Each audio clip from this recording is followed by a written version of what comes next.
یہ جو بھی علمی محفلیں ہوا کرتی ہیں، بھلے مساجد کے صباحی مساحی دروس ہوں، ہفتہ واری پروگرام ہوں، یا مختلف دین سکھانے والی محفلیں ہوں، اس میں ہم لوگ جو آتے ہیں دین سیکھنے کے لیے، ایک ثواب کی نیت سے آئیں، علم حاصل کرنے کی نیت سے آئیں۔ یقیناً آپ میں سے جو بھی یہاں پر آئے ہیں سب کی نیتیں خالص ہیں، سب دین سیکھنے کی غرض سے آئے ہیں، لیکن بس اوقات ایسا ہوتا ہے کہ ہم فری ہیں، چلو محفل میں پروگرام ہو رہا ہے چلے گئے، ہمارے پاس وقت ہے، چلو کسی مجلس میں پروگرام ہو رہا ہے چلے گئے۔ اس سے آپ کو کچھ سیکھنے تو مل جائے گا، لیکن باقاعدہ ایک علم حاصل کرنے کی غرض سے جانا، علم سیکھنے کی نیت سے جانا، یہ جو ثواب ہے اس سے ہم لوگ محروم ہوا کرتے ہیں۔ اور یاد رکھیے، یہ جو علمی محفلیں ہوا کرتی ہیں، بھلے وہ کسی مسجد میں ہو، کسی مدرسے میں ہو، کسی گھر میں ہو، یا کسی سینٹر میں ہو، کسی فنکشن ہال میں ہو، جہاں پر بھی ہو،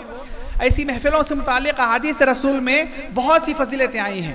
یہ جو محفلیں ہوا کرتی ہیں یہ بڑی فضیلت والی محفلیں ہیں۔ میں آپ کو ایک حدیث سناتا ہوں، صحیح مسلم کی روایت ہے،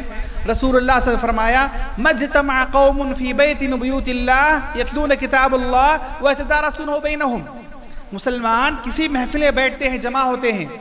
قرآن کریم کی تلاوت کرتے ہیں اور کتاب و سنت کا درس سیکھتے سکھاتے ہیں، تو ہوتا کیا ہے؟ اللہ نزلت علیہم السکینہ،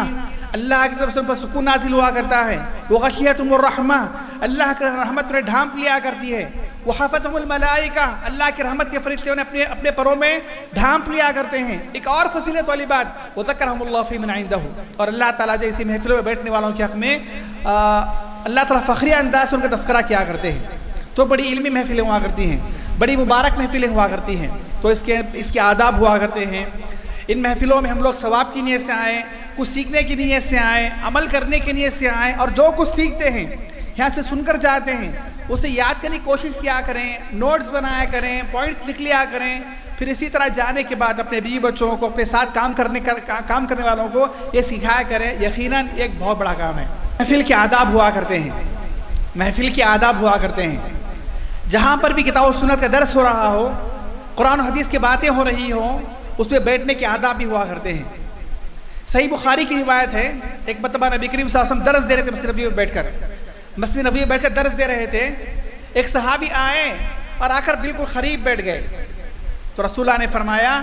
آوا فآوى اللہ الیہ،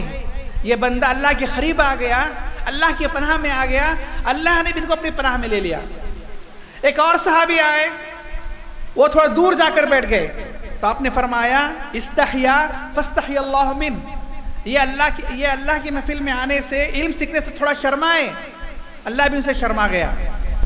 تیسرے صحابی آئے، مسجد میں آئے اور فوراً واپس بھی چلے گئے، تو آپ نے فرمایا، اعرض فاعرض اللہ عنہ، انہوں نے اعراض کیا، اللہ بھی ان سے اعراض کیا، یہ منہ موڑ کر چلے گئے، اللہ بھی اسے منہ موڑ لیا۔ تو میں محفل میں جہاں بھی محفل ہوا کرتے بتاتا ہوں کہ جو ہے آپ لوگ قریب آئیں، اس طرح جو ہے ٹیک لے کر بیٹھنا، اس طرح دور دور بیٹھنا جو ہے یہ محفل کے آداب کے خلاف ہے۔ یہ میں نے حدیث اسی لیے سنائی ہے آپ لوگوں کو کہ جو ہے ہماری جو بھی محفلیں ہوا کرتی ہیں، ہم لوگ ایک فارمیلٹیز نہ سیکھیں، ایک روبوٹ کی زندگی نہ گزاریں،